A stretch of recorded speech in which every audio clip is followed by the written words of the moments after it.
আমার সেই গল্পটা এখনো শেষ হয়নি।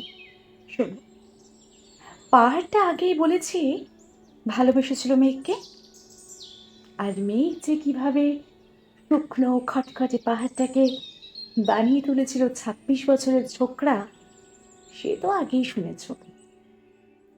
সেদিন ছিল পাহাড়টার জন্মদিন। পাহাড় মেঘকে বললে, আজ তুমি লাল শাড়ি পরে আসবে।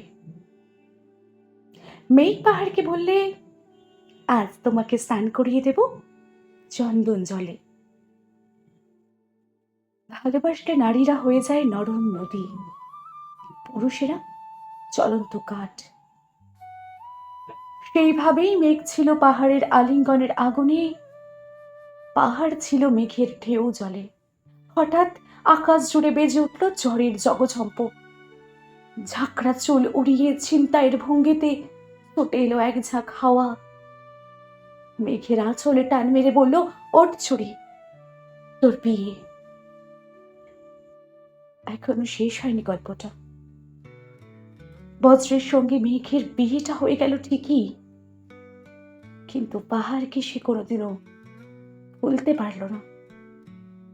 বিশ্বাস না হয়তো চিঠে দেখতে পারো, পাহাড়টার হাড় পাঁজর, ভিতরে থই থই করছে শত ঝর্ণার জল।